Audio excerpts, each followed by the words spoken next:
Alright, what is going on, guys? Following my little trailer video I made about building a PC, a lot of people asked me to make an overview video once the PC is completed, showing what it is. So this is that video here. So we're just doing a quick overview of the desk at the moment. You can see my Blue Snowball microphone just sort of sitting on the desk, sitting on the computer when it's not being used. Everything else is there. We got a GameCube here when I'm doing long curveball burns and the computer's just sort of doing everything itself. I just sort of sit there playing on the GameCube. This was mainly for my laptop because the laptop ran really slowly because I had to use high settings for the best video settings. It's not so much of a problem now on my computer because it runs at quite a playable frame rate, but yeah, here's the computer here. The case is a Corsair 750d Airflow edition, which is quite a new case actually by Corsair. But it's just sort of sitting there on my desk at the moment. Everything else, we've got a 1440p Acer monitor there. It's only 60Hz, but I wasn't too bothered about having a 144Hz monitor because I don't play a great deal of first-person shooters or anything where that would be a big deal for me. Everything here, I've just got some random electronics, got some DS chargers down there, some headphones, and yeah, just gaming peripherals very quickly. We've got the Xbox 360 controller. I'm thinking about getting the Xbox One controller, but for now, I don't know, the 360 one seems to be doing its job just fine, so yeah, no reason to upgrade at the moment. And yeah, we can have a look at the computer now. So we'll just pop the window off and we can get a good look at the insides. So here we have a good look at the guts inside this thing. The first thing you probably notice is that massive CPU cooler.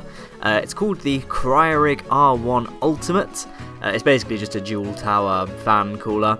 Its main competition really, and the one I was going to go with for the longest time, was the Noctua. Oh, is it the Noctua DH50? It's basically the best one the Noctua makes. There's a picture of it on the screen now. But in the end, I just decided that it was just so ugly. Like, all of Noctua's fans are awful. Like, I know they've got these new Redux lines that are sort of trying to be pushed out, but right now, my god. You saw the big window on my case, I just didn't want to have to look at it every time and just see that puke brown and beige coloured monster just dominating the whole scene. So that was kind of the biggest factor that I chose the Cryorig instead, and you can just see me pointing it out there underneath is some HyperX DDR4 RAM. I've got 16 gigabytes of it, and it's low profile in order to fit underneath those fans in case I wanted to upgrade to 32 gigabytes. 16 gigabytes is overkill for games and things. You don't need that much if you're just a gamer, but I do a lot of rendering and I use programs like Sony Vegas and Photoshop, which can use lots and lots of RAM, so it was quite important to me to have lots of RAM.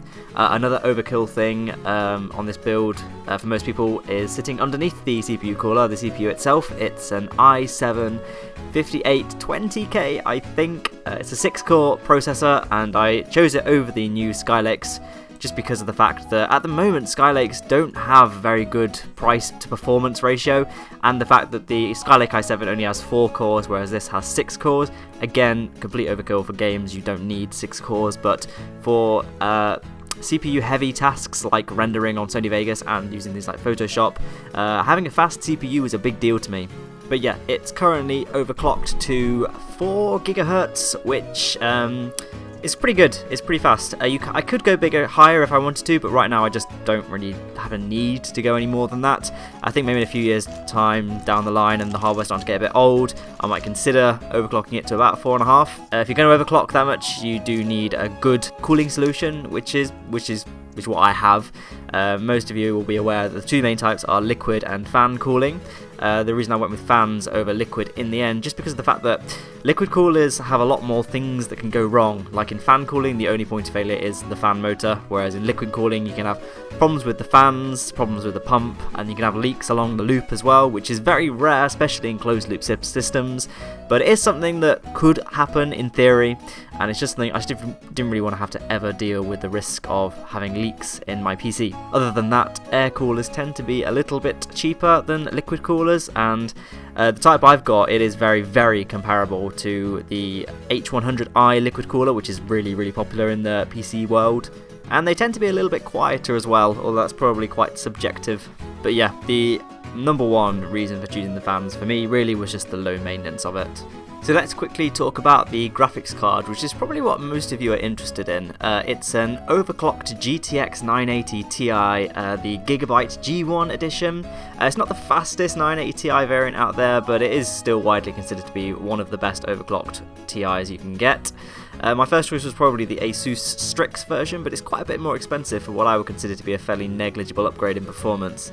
Stats of the card has 6 GB of GDDR4, and it often outperforms the stock Titan X in gaming benchmarks. Its main competition in the AMD camp is the R9 Fury X, which was actually what I was going to get for the longest time, and then just kind of jumped to the 980 Ti at the very last minute just because of the fact that several reports say that for video editing, software and rendering and stuff like Adobe programs, the Nvidia cards just seem to perform slightly better for some reason. Also, Shadow Play, which is Nvidia's capture software, tends to be slightly better than AMD's. I think it's called Raptor, I'm not sure though, but yeah, it doesn't seem to perform quite as well as Shadow Play does. Ultimately, I'll probably still use Fraps just because it is lossless, but that was just another little thing that kind of swung it into Nvidia's favour for me. I'll just very quickly cover storage. We have a 3 TB Western Digital mechanical hard drive down here. Only 5200 RPM even, but I'm only using it to store Fraps footage and sort of like music and things. I don't really need to access that often, so wasn't too bothered about getting a very fast hard drive. And then everything else goes on this solid state SanDisk drive here. It's 960 gigabytes. And that's just where all my games and programs go, and anything I'm accessing a lot will just go on that drive. And then this particular computer case has lots of solid state drive bays, so I can always just add another one if I ever become short on storage. So this system is being powered by an 850 watt fully modular power supply. I just went with a bigger supply just because it allows me to expand to a second 980 Ti if I ever wanted to go SLI in the future, although right now I don't really think it's that necessary because I'm only playing 60Hz at 1440p, so that graphics card should be able to run everything you throw at it fine for now. You can probably see behind it the motherboard. It's an X99 board. We've got a few things on it. We've got the power reset, and that blue light there is called the overclock genie, which basically just means it will overclock your CPU for you without having to faff around. Ultimately though, you'll never get the same results if you just overclocked yourself in the BIOS settings, just because it kind of does it the safe way, so it's a lot more power, it consumes a lot more power when you overclock it this way, and it doesn't actually overclock as much as you could if you have a good cooling solution. So in the end I just overclocked it myself, but for the video I turned it on just so you could have a nice illuminated button so you could see what I was talking about. But yeah, that's the overclock genie. Talking about the motherboard very quickly, just in general, it's an MSI X99A SLI Plus. It's essentially just an entry-level X99 board. I went with X99 just because I needed a board that supported DDR4 memory, and the X99 was designed for that. The Z170 chipset is the alternative one that some people go for, but the X99 platform, in my opinion, was just marginally better, so I went with it just for the future-proofness of it, if nothing else. Plus, I really liked the pure black design of it. You probably noticed that's kind of a theme I went with here, just sort of a jet black PC. I didn't really want loads of sort of flashing lights in different colours scattered throughout the case, and LED fans. I just think it all looks quite tacky really, and that kind of goes back to the reasoning why I went with the CryoRig CPU cooler over the Noctua fans. I just wanted kind of a nice sort of clean black finish. So yeah, that was kind of probably the biggest aspect of me choosing this motherboard, because quite frankly, motherboards are just a motherboard really. So that pretty much wraps everything up actually. I don't think there's anything else left to talk about. You can see at the front there's a Blu-ray drive, just because I still watch Blu-rays. But yeah, that's why I've got a Blu-ray drive. But yeah, that's pretty much it. There you go, just demonstrating. So this is called a Blu-ray drive. If you weren't aware of what one looks like, that's what it looks like. Got a little Blu-ray in there at the moment. Yeah, this is the front of the case. You probably noticed that case is huge, just because I was going with an air cooling solution, so I kind of wanted as much sort of space as possible really. Just a little look at my microphone there in case some of you were curious what it looks like. But yeah, I hope you enjoyed the little overview video. I was going to do a time lapse, but I just had no idea what I was doing really, and I just find it annoying having to constantly work around the camera, so I time lapsed assembling the motherboard components, but after that I just stopped bothering really. And also my phone kept overheating because I don't have a camera. I just use my phone as the thing, and it's a Sony, which are quite notorious for overheating, I think. So yeah, but sorry there was no time lapse, but this was the build, and yeah, cool, thanks for watching.